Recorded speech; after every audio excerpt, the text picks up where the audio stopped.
Hello friends, അകലെ latest review. Prathapan പറയുക, രോഹൻ ഋതിയെ വിവാഹം കഴിക്കാനിരിക്കുമ്പോൾ രോഹൻ ഋതിയെ ഹോസ്പിറ്റലിൽ കൊണ്ടുവന്നേക്കെ അതിനകത്ത് കുഴപ്പമൊന്നുമില്ല ചേച്ചി, അതൊക്കെ അവൻ്റെ ഉത്തരവാദിത്തമല്ലേ. അതിന് അച്ഛനായ എനിക്കോ അമ്മായിയായ ചേച്ചിക്കോ എതിരെ പറയാൻ കഴിയുമോ? അങ്ങനെ പറയാൻ പാടുണ്ടോ? ആ കെയറിങ് കണ്ട് നമ്മൾ സന്തോഷിക്കുമല്ലേ വേണ്ടത്. നമ്മൾ നമ്മുടെ മകളെ നന്നായി പരിചരിക്കുന്നുണ്ട്, രോഹൻ പരിചരിക്കാൻ ശ്രമിക്കുന്നു, അതവൻ്റെ കടമ. നമ്മൾ നമ്മുടെ കടമകളൊക്കെ ചെയ്തിട്ട് രോഹനെ അവൻ്റെ കടമകൾ ചെയ്യിക്കാതിരിക്കുന്നത് ശരിയാണോ ചേച്ചി? ഋതികയ്ക്ക് എന്ത് സംഭവിച്ചാലും നമ്മളെല്ലാവരും അവൾക്കൊപ്പമുണ്ട്. അതുപോലെ തന്നെയാണ് ഇനിയിപ്പം രോഹനും അവൾക്കൊപ്പം ഉണ്ടാകേണ്ടത്. പ്രതാപൻ്റെ ഈ വാക്കുകളൊക്കെ കേട്ട് രോഹൻ അങ്ങനെ നെഗളിച്ച് നിൽക്കുവാണ്. അംബികയ്ക്കും മോനും ഒന്നും മിണ്ടാമയ്യ. അംബികയുടെ നാവ് അടപ്പിച്ചു കഴിഞ്ഞു പ്രതാപ എന്നാലും അങ്ങനെ ആണോ ചേച്ചി? രോഹൻ അവളെ ഹോസ്പിറ്റലിലോട്ട് കൊണ്ടുപോകണമെന്ന് പറയുമ്പോൾ എനിക്കങ്ങനെ നോ പറയാൻ പറ്റും? ഇവിടെ ആവശ്യത്തിന് ഞങ്ങളൊക്കെ ട്രീറ്റ് ചെയ്യുന്നുണ്ട്, അത് മതി. രോഹൻ ഹോസ്പിറ്റലിലോട്ട് കൊണ്ടുപോകണ്ട എന്നൊക്കെ പറഞ്ഞാൽ ഞാനൊരു അച്ഛനാണോ? അതുകൊണ്ട് ചേച്ചി, ഈ കാര്യത്തിൽ ഇനി യാതൊരു സംസാരവും വേണ്ട. രോഹൻ ഹോസ്പിറ്റലിൽ കൊണ്ടുപോകണമെന്നുണ്ടെങ്കിൽ കൊണ്ടുപോയിട്ട് വരട്ടെ. ഇതെല്ലാം കേട്ടോണ്ട് നിന്ന യാമിനി പറയുക, എന്നാൽ പിന്നെ ഞാൻ കൂടെ പോട്ടെ ഹോസ്പിറ്റലിലോട്ട്. അത് വേണ്ട ആൻറ്റി, ഈ ഒരു കാര്യത്തിൽ ആരും ബുദ്ധിമുട്ടുന്നത് എനിക്കിഷ്ടമല്ല. അങ്കിള് പറഞ്ഞ പോലെ എൻ്റെ പെണ്ണിനൊരാപത്ത് വന്നാൽ അത് കെയർ ചെയ്യേണ്ടത് എൻ്റെ ഉത്തരവാദിത്വമല്ലയോ?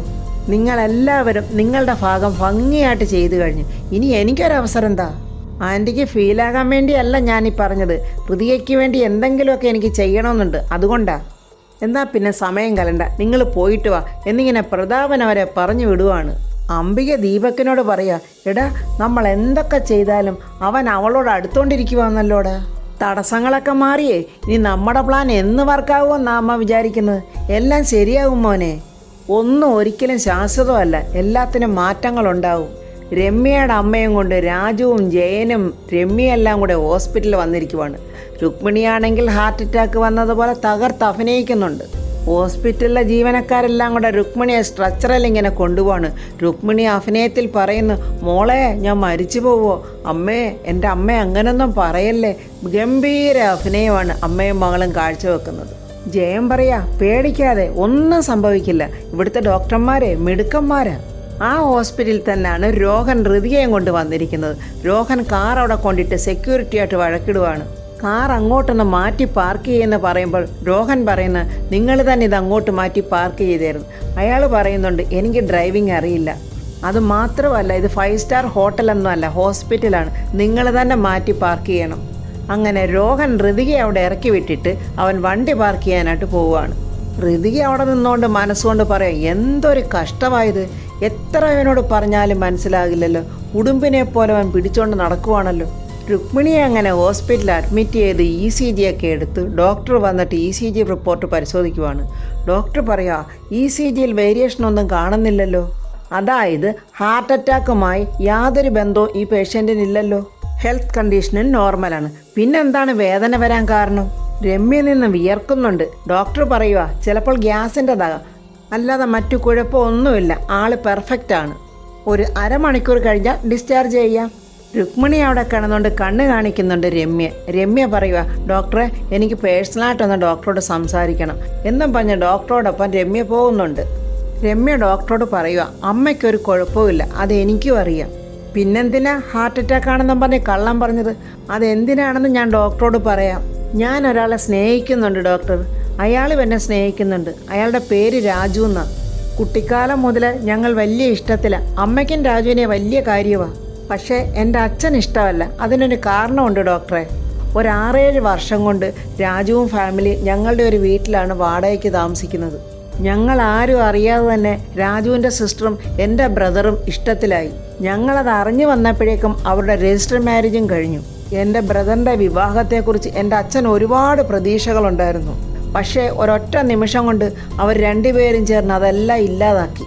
അതോടെ അച്ഛൻ അവരോട് തീരാത്ത വൈരാഗ്യവുമായി. രാജുവിനെയും ഫാമിലിയെയും വീട്ടിൽ നിന്ന് ഇറക്കി വിടാൻ വരെ അച്ഛൻ നോക്കി. എൻ്റെ അച്ഛൻ ഇപ്പോൾ വലിയ വാശിയിലാണ്. ഇങ്ങനെയുള്ളൊരു കുടുംബത്തിലോട്ട് എന്നെ കൊടുക്കില്ലെന്നുള്ള ഒരേ പിടിവാശിയിലാണ്. അത് മാത്രവുമല്ല ഡോക്ടറെ, അച്ഛൻ ഇപ്പോഴെനിക്ക് വേറെ വിവാഹാലോചനകളും നോക്കുന്നുണ്ട്. അച്ഛൻ്റെ ഈ തീരുമാനത്തിൽ നിന്നും പിന്തിരിപ്പിക്കാൻ വേണ്ടി എനിക്കറിയാവുന്ന എല്ലാ വഴികളും ഞാൻ നോക്കി ഡോക്ടറെ. പക്ഷേ അതിലൊന്നും വിജയിക്കാൻ എനിക്ക് കഴിഞ്ഞില്ല. ഇപ്പോൾ ഇതാണ് എൻ്റെ അവസാനത്തെ പ്രതീക്ഷ. അമ്മയാ എന്നോട് പറഞ്ഞത് ഇങ്ങനെ ഒരു സിറ്റുവേഷൻ ഉണ്ടാക്കിയാൽ അമ്മ പറയുന്നത് എന്തും അച്ഛൻ കേൾക്കുമെന്ന്. ഒരു ജീവൻ മരണ പോരാട്ടമായിട്ട ഡോക്ടറെ ഞങ്ങൾ ഇതിനെ കാണുന്നത്. അതുകൊണ്ട് ഡോക്ടർ എന്നെ സഹായിക്കണം. ഡോക്ടറും കൂടെ എന്നെ കൈവിട്ടാൽ പിന്നെ എൻ്റെ മുന്നിൽ മരണം മാത്രമേ ഉള്ളൂ. എൻ്റെ രാജുവിനെ എനിക്ക് കല്യാണം കഴിക്കാൻ കഴിഞ്ഞില്ലെങ്കിൽ പിന്നെ ഞാൻ ജീവിച്ചിരിക്കില്ല ഡോക്ടറെ. കുട്ടി പറയുന്നതൊക്കെ എനിക്ക് മനസ്സിലാകുന്നുണ്ട്. പക്ഷേ ഞാനിതൊക്കെ എങ്ങനെയാണ് കുട്ടി ചെയ്യുന്നത്? ഞാനൊരു ഡോക്ടറല്ലേ. ചെയ്യുന്ന കാര്യങ്ങൾക്കൊക്കെ ഒരു എത്തിക്സ് വേണ്ടേ? ഇതൊക്കെ മെഡിക്കൽ എത്തിക്സിന് എതിരാണ്. അയ്യോ അങ്ങനെ പറയലേ ഡോക്ടറെ. എൻ്റെ ജീവിതത്തിൽ ഡോക്ടർക്കല്ലാതെ മറ്റാർക്കും എന്നെ സഹായിക്കാൻ കഴിയില്ല. വെറുതെ ഒന്നും വേണ്ട ഡോക്ടറെ. ഡോക്ടർ പറയുന്ന ഈ കള്ളത്തിന് ഞാൻ ബുദ്ധിമോശം കൊണ്ട് പറയുന്നതാണെന്ന് വിചാരിക്കരുത്. ഡോക്ടർക്ക് ഇതിനൊരു വില നിശ്ചയിക്കാം, അത് ഞാൻ തരാം എന്നും പറഞ്ഞ് രമ്യ ബാഗിൽ നിന്ന് 1,00,000 രൂപ എടുത്ത് ഡോക്ടർക്ക് കൊടുക്കുവാണ്. ഇതൊരു അഡ്വാൻസായിട്ട് വെച്ചാൽ മാത്രം മതി ഡോക്ടറെ. അങ്ങനെ രമ്യ ഒരു നാടകം അങ്ങോട്ട് അഭിനയിച്ച് ആ ഡോക്ടറെ വശത്താക്കിയിട്ടുണ്ട്. രോഹനാണെങ്കിൽ ഹൃതിയെയും കൊണ്ട് ഡോക്ടറെ കാണാൻ വന്നിരിക്കുവാണ്. ഹൃതിയെ വാതക്കൽ ഇരുത്തിയിട്ട് രോഹൻ ഡോക്ടറുമായിട്ട് പോയി സംസാരിക്കുവാണ്. അത് അവൻ്റെ ഗേൾ ഫ്രണ്ടോ മറ്റോ ആണ്. എത്ര നാളായിട്ടാ കണ്ടിട്ട്? നീ ഒരു കോൾ പോലും എനിക്ക് ചെയ്യാറില്ലല്ലോ. ഈ പറയുന്ന നീ എന്നെ വിളിക്കാറുണ്ടോ? എടാ അതെനിക്ക് നല്ല തിരക്കല്ലേടാ. ഹോസ്പിറ്റല്, പേഷ്യൻസ്, അത് കഴിഞ്ഞാൽ വീട്ടിലും ചികിത്സ, അങ്ങനെ നല്ല തിരക്കാ. അല്ല നീ വെറുതെ ഇറങ്ങിയതാണോ അതോ വല്ല കാര്യമുണ്ടോ? കാര്യമുണ്ടടി. എനിക്ക് നിന്നെക്കൊണ്ടൊരു വലിയ ആവശ്യമുണ്ട്. അങ്ങനെ പോരട്ടെ. നിൻ്റെ കാര്യങ്ങളൊക്കെ എന്നോട് പറ. വേറൊന്നുമല്ല, ഒരാളുടെ വെർജിനേറ്റീവ് ഒന്ന് ടെസ്റ്റ് ചെയ്യണം. എടാ വെർജിനേറ്റീവ്? എന്താ കാര്യം? ഞാനൊരു കല്യാണം കഴിക്കാൻ തീരുമാനിച്ചു. ആരാടാ പെണ്ണ്? അതെ, മിനിസ്റ്റർ പ്രതാപ് വർമ്മയുടെ മകളാ, ഋതിക. ഈ പെൺകുട്ടിക്ക് ചെറിയൊരു ഹിസ്റ്ററി ഉണ്ട്. ആദ്യം അവളുടെ വിവാഹം ഫിക്സ് ചെയ്തതായിരുന്നു. ആ കല്യാണം മുടക്കാൻ വേണ്ടി അവൾ അവിടെ നിന്ന് ഒളിച്ചോടി പോയതേ വർമ്മയങ്കിളിൻ്റെ ഒരു PA ഉണ്ട്, രാജു. അവനോടൊപ്പമാണ് പോയത്. അവർ പക്ഷേ കല്യാണമൊന്നും കഴിച്ചിട്ടില്ല. അവളെ ഹെൽപ്പ് ചെയ്യാൻ വേണ്ടി അവൻ കൊണ്ടുപോയി താമസിപ്പിച്ചതാ. പക്ഷേ എന്തൊക്കെയായാലും ഒരാണും പെണ്ണുമല്ലേ, എന്തെങ്കിലുമൊക്കെ സംഭവിക്കാമല്ലോ. അതിപ്പം എന്തെങ്കിലും ഇച്ചിരി പൊടി കലക്കി കൊടുത്തിട്ടാണെങ്കിലും അവന് കാര്യം സാധിക്കാമല്ലോ. അതുകൊണ്ട് എനിക്കൊരു ക്ലാരിറ്റി വേണം. ഇപ്പോഴാണെങ്കിലേ അവൾക്കൊരു ചെറിയ പൊള്ളലേറ്റിരിക്കുക. അതിൻ്റെ പേരിലാണ് ഞാനിപ്പോൾ ഹോസ്പിറ്റലിലോട്ട് കൊണ്ടുവന്നിരിക്കുന്നത്. എടാ ഇന്നത്തെ കാലത്ത് ആരെങ്കിലും ഇതൊക്കെ നോക്കുമോ? അതിലൊന്നും ഒരു കാര്യവും ഇല്ല. ഞാനൊരു ഡോക്ടറായതുകൊണ്ട് പറയുവാണ്, യു ജസ്റ്റ് ക്യാരി ഓൺ. എടി എൻ്റെ ജീവിതത്തിൽ ഞാൻ ഫോളോ ചെയ്യുന്ന കുറേ കാര്യങ്ങളുണ്ട്. ഞാൻ കല്യാണം കഴിക്കാൻ പോകുന്ന പെൺകുട്ടി പരിശുദ്ധയായിരിക്കണം. അതെനിക്ക് നിർബന്ധമാണ്. എടാ നീ ഇത് ആലോചിച്ച് തീരുമാനിച്ചിട്ടാണോ ഈ പറയുന്നത്? ഞാൻ പറഞ്ഞല്ലോ എനിക്കത് ആവശ്യമാണെന്ന്. രമ്യ കാശ് കൊടുത്ത് വശത്താക്കിയ ഡോക്ടർ പറയുക, കുട്ടി ഈ കാശ് തന്നതുകൊണ്ടൊന്നും അല്ല, കുട്ടിയുടെ ഈ അവസ്ഥ മനസ്സിലാക്കിയത് കൊണ്ടാണ് ഞാൻ ഹെൽപ്പ് ചെയ്യാൻ ഒരുങ്ങുന്നത്. കുട്ടിയുടെ അച്ഛൻ പുറത്തുണ്ടോ? വിളിക്ക്, എങ്കിൽ ഞാൻ സംസാരിച്ചോളാം. അച്ഛൻ വന്നിട്ടില്ല ഡോക്ടറെ. എത്തുമ്പം ഞാൻ പറയാം. വേറെ ആരും കൂടെ വന്നില്ലേ? രാജുവിൻ്റെ അളിയനും വന്നിട്ടുണ്ട്.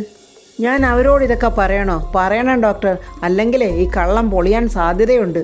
അമ്മ അത്ര ക്രിറ്റിക്കൽ സ്റ്റേജിലാണെന്ന് ഡോക്ടർ അവരോടൊന്ന് പറയണം. പിന്നെ പേഷ്യൻറ്റിൻ്റെ എന്തെങ്കിലും ആഗ്രഹം സാധിച്ചു കൊടുക്കാനുണ്ടെങ്കിൽ അത് പെട്ടെന്ന് സാധിച്ചു കൊടുക്കണമെന്നും പറയണം. അങ്ങനെയൊക്കെ എന്തിനാ പറയുന്നത്? മാഡം നമ്മളൊരു കള്ള വലിയ പറയുന്നേ. അപ്പോഴാ കള്ള ഒന്ന് സ്ട്രോങ് ആക്കാൻ വേണ്ടി പറഞ്ഞതാ. ഡോക്ടറും മോശക്കാരിയല്ല. ഡോക്ടർ പറയുക, ഏതായാലും മെഡിക്കൽ എത്തിക്സിന് ഓപ്പോസിറ്റായിട്ട് ഞാൻ ഇങ്ങനൊരു കാര്യം ചെയ്യുന്നുണ്ടല്ലോ, അപ്പോൾ അതിന് തക്കതായൊരു പ്രതിഫലവും എനിക്ക് പ്രതീക്ഷിക്കാമല്ലോ. ഡോക്ടർ പറഞ്ഞാൽ മതി എത്രയാണ് വേണ്ടത്. ഡോക്ടർ അക്കൗണ്ടിലോട്ട് നാളെ ഞാനത് എത്തിച്ചിരിക്കും. എനിക്ക് കൂടുതലൊന്നും വേണ്ട, ഒരു 15 ലക്ഷം. അതാണ് ഞാൻ എക്സ്പെക്റ്റ് ചെയ്യുന്നത്. രമ്യ ഒരിക്കലും പ്രതീക്ഷിച്ചില്ല ഡോക്ടർ അങ്ങനെ പറയുമെന്ന്. അയ്യോ 15 ലക്ഷമോ? അതെ 15 ലക്ഷം. എന്തെങ്കിലും മാറ്റം ഉണ്ടെങ്കിൽ എനിക്ക് മാറ്റി പറയേണ്ടി വരും. ഇല്ല ഡോക്ടറെ, മാറ്റം ഒന്നും ഉണ്ടാകില്ല എന്ന് ഡോക്ടറെ പറഞ്ഞ് സമ്മതിപ്പിക്കുന്നുണ്ട്. രമ്യ ഓടി വന്ന് സക്സസ് പ്ലാൻ എന്ന് രുക്മിണിയെ കൈകൊണ്ടിങ്ങനെ കാണിക്കുന്നുണ്ട്. ഡോക്ടർ വന്നിട്ട് രാജുവിനോടും ജയനോടും ചോദിക്കുക, രുക്മിണിയോടെ കൂടെ വന്നത് നിങ്ങളല്ലയോ? അതെ. പേഷ്യൻറ്റിൻ്റെ കണ്ടീഷൻ കുറച്ച് ക്രിട്ടിക്കലാണ്. ECGയിൽ വേരിയേഷൻ ഹൈ ആണ് കാണിക്കുന്നത്. ഒരു ആൻജിയോഗ്രാം ചെയ്യണം. അതിൽ എത്ര ബ്ലോക്ക് ഉണ്ടെന്ന് ആദ്യം കണ്ടെത്തണം. എങ്കിലേ ആൻജിയോപ്ലാസ്റ്റ് ചെയ്യണോ ബൈപ്പാസ് സർജറി ചെയ്യണോ എന്ന് തീരുമാനിക്കാൻ പറ്റത്തുള്ളൂ. പിന്നെ പേഷ്യൻറ്റിന് എന്തെങ്കിലും ആഗ്രഹം ഉണ്ടെങ്കിൽ അത് സാധിച്ചു കൊടുക്കാൻ നോക്കണം. രമ്യ ഇതെല്ലാം ഒളിച്ചെന്ന് കാണുവാണ്. നിങ്ങളെല്ലാവരും പ്രാർത്ഥിക്കണം. ഞങ്ങൾ പ്രവർത്തിക്കുന്നത് മാത്രമേ ഉള്ളൂ, ബാക്കിയെല്ലാം ദൈവത്തിൻ്റെ കയ്യിലാണ്. അങ്ങനെ വെളിയിലോട്ട് വന്ന് ഡോക്ടറും രമ്യയും കൂടെ കൈ കൊടുക്കുന്നുണ്ട്. രമ്യ കരഞ്ഞോണ്ടിങ്ങനെ അഭിനയിച്ച് ഓടി വന്ന് രാജു എന്ന് പറഞ്ഞ് കെട്ടിപ്പിടിക്കുവാണ്. രമ്യ എന്താ ഇത്? ഹോസ്പിറ്റലാണ്, ഇത് ആൾക്കാർ കാണും. എന്താളിയാ, പിടിച്ച് മാറ്റിവളെ. ജയൻ ചിരിച്ചോണ്ട് പറയാ, അളിയ ഈ കെട്ടിപ്പിടിക്കുന്ന വേറെ അർത്ഥത്തിലൊന്നും അല്ലല്ലോ, ഒരാശ്വാസത്തിന് വേണ്ടിയല്ലേ. രമ്യ അങ്ങനെ രാജുവിൻ്റെ മാറിലോട്ട് ചാഞ്ഞു കിടന്നുകൊണ്ട് ജയനെ നോക്കി കണ്ണിറുക്കി കാണിച്ചിരിക്കുന്നുണ്ട്. അവരെല്ലാവരുടെ ചേർന്നുള്ള പ്ലാനാണല്ലോ ഇതെല്ലാം. ഈ കെട്ടിപ്പിടുത്തം ഞാൻ വിടാൻ വേണ്ടി പിടിച്ചതല്ല രാജു എന്നിങ്ങനെ അവൾ മനസ്സിൽ പറയുവാണ്. ഇനി ഒരിക്കലും രാജു എന്നിൽ നിന്ന് അടർന്നു പോകാതിരിക്കാൻ വേണ്ടിയുള്ള പിടുത്തമായത്. ഇനി എൻ്റെ രാജുവിനെ ഞാൻ വിട്ട് കളയില്ല. അതിനുള്ളതെല്ലാം ഞാൻ സെറ്റ് ചെയ്ത് കഴിഞ്ഞു രാജു. നീ ഇനി അതിനു വേണ്ടി തയ്യാറായിക്കോ രാജു. രമ്യെ ഒന്ന് മാറ് രമ്യെ എന്നൊക്കെ പറഞ്ഞ് രാജു അവളെ തള്ളി മാറ്റാൻ ശ്രമിക്കുന്നുണ്ട്. പക്ഷേ രമ്യ രാജുവിനെ വിടുന്നില്ല. അവൾ അടങ്കം കയറിയാൻ കെട്ടിപ്പിടിക്കുവാണ് വീണ്ടും. രുക്മിണിക്ക് രാജുവിനെ കാണണമെന്ന് പറഞ്ഞ് വിളിപ്പിക്കുന്നുണ്ട്. രാജു വന്ന് ചോദിക്കുന്നു, എന്തിന് എന്നെ കാണണമെന്ന് പറഞ്ഞത്? എനിക്കിനി ആയുസ് ഉണ്ടാവുമെന്ന് തോന്നുന്നില്ല. എനിക്ക് പറയാനുള്ളത് ഞാൻ പെട്ടെന്ന് തന്നെ പറയാം. എനിക്കൊരാഗ്രഹമുണ്ട്, അത് രാജുവിനെ കൊണ്ടേ സാധിച്ചു തരാൻ പറ്റൂ. ഋതികയെ രോഗം ഡോക്ടറെ അടുത്ത് കൊണ്ടുവന്ന് ഡോക്ടർ പറയുക സെഡേഷനുള്ള ഒരു ഇഞ്ചക്ഷൻ എടുക്കണം. ഋതിക പറയുക പൊള്ളലിന് ട്രീറ്റ്മെൻറ്റ് ചെയ്യുന്നതിന് സെഡേഷൻ്റെ ഇഞ്ചക്ഷൻ എന്തിനാണ് എടുക്കുന്നത്? എനിക്ക് ഇഞ്ചക്ഷൻ ഒന്നും വേണ്ട ഡോക്ടറെ, എനിക്ക് പെയിൻ ഇപ്പോൾ നല്ല കുറവുണ്ട്. അല്ല ഡോക്ടർ, എന്തിനാണ് എനിക്ക് ഇഞ്ചക്ഷൻ എടുക്കണമെന്ന് പറയുന്നത്? അത് കുട്ടി, ഞാനൊരു സ്കിൻ ഡോക്ടറല്ല, ഞാനൊരു ഗൈനക്കോളജിസ്റ്റാണ്. കുട്ടിയുടെ വെർജിനിറ്റി ടെസ്റ്റ് ചെയ്യണം, അതിനു വേണ്ടിയിട്ടാണ് ഇഞ്ചക്ഷൻ എടുക്കണമെന്ന് പറഞ്ഞത്. അത് കേട്ട് ഋതിക അങ്ങ് ഞെട്ടിപ്പോയി.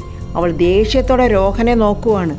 ഋതിക ദേഷ്യത്തോടെ ഡോക്ടറെയും രോഹനെയും നോക്കിയിട്ട് അവിടെ നിന്ന് അങ്ങ് ഇറങ്ങി പോവാണ്. ഋതികയെ നിൽക്കെന്നും പറഞ്ഞ് രോഹൻ പുറകിന് പോവുക. രാജു രുക്മിണിയമ്മയോട് ചോദിക്കുന്നു, എൻ്റെ എന്തോ സഹായം വേണമെന്ന് പറഞ്ഞിട്ട് എന്താ ഒന്നും പറയാത്തത്? എനിക്ക് രമ്യയുടെ വിവാഹം കാണണമെന്ന് വലിയ ആഗ്രഹമുണ്ട്. അത് നടന്നു കഴിഞ്ഞാലേ എനിക്ക് സമാധാനത്തോടെ മരിക്കാമല്ലോ. അതുകൊണ്ട് രാജു രമ്യയുടെ കഴുത്തിൽ താലി കെട്ടണം. ആ സമയത്ത് ജയൻ അങ്ങോട്ട് കയറി വരുവാണ്. എന്താ അളിയാ? രുക്മിണിയുടെ വാക്ക് കേട്ട് രാജു അങ്ങ് ഞെട്ടിപ്പോയി.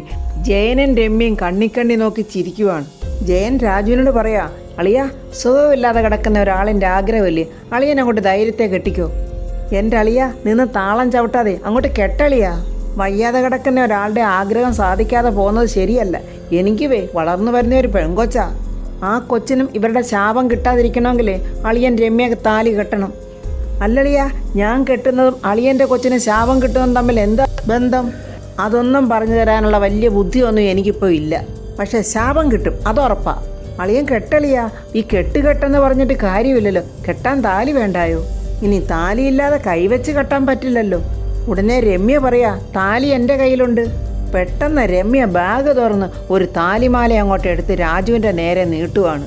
രമ്യ ഇങ്ങനെ കയ്യിൽ താലിയും കൊണ്ട് നിൽക്കുന്ന കണ്ട് രാജുവിനൊന്നും മനസ്സിലാകാതെ രാജു ഇങ്ങനെ ഞെട്ടി നിൽക്കുവാണ്. രമ്യ പറയാ, എപ്പോഴെങ്കിലും രാജുവിന് എന്നെ കല്യാണം കഴിക്കേണ്ട സാഹചര്യം വന്നാൽ അതിനുവേണ്ടി പണി കഴിപ്പിച്ച് വെച്ചിരുന്ന താലിമാലയായത്. ജയൻ പറയാ, അളിയ താലി റെഡി, ഇനി എന്തിനാ അളിയ നിന്ന് താമസിക്കുന്നത്? കെട്ടളിയ. രുക്മിണിയും രമ്യയും ജയനും ഇങ്ങനെ നോക്കി നിൽക്കുവാണ്. രാജു എന്തുവാ പറയാൻ പോകുന്നത്? എന്ത് ചെയ്യണമെന്നറിയാതെ രാജു ഇങ്ങനെ എപ്പോഴും നിൽക്കുന്ന പോലെ പൊട്ടനെ പോലെ അങ്ങോട്ടും ഇങ്ങോട്ടും നോക്കി ഇങ്ങനെ മിഴിച്ചു നിൽക്കുവാണ്. മന്ത്രിയുടെ പി എ ആണ്. മന്ത്രിക്കും വിവരമില്ല, മന്ത്രിയുടെ പി എക്കും വിവരമില്ല. അപ്പോൾ ഫ്രണ്ട്സ്, ഇവർക്ക് രണ്ടുപേർക്ക് എപ്പോൾ വിവരം വെക്കുമോ, എപ്പോഴിവർ യാഥാർത്ഥ്യം മനസ്സിലാക്കുമോ എന്നുള്ളതൊക്കെ നമുക്ക് അടുത്ത റിവ്യൂവിൽ പറയാം. എൻ്റെ ഈ റിവ്യൂ ഇഷ്ടപ്പെട്ടാൽ ലൈക്കും കമൻസും, സബ്സ്ക്രൈബ് ചെയ്യാത്തവർ സബ്സ്ക്രൈബ് ചെയ്യണേ.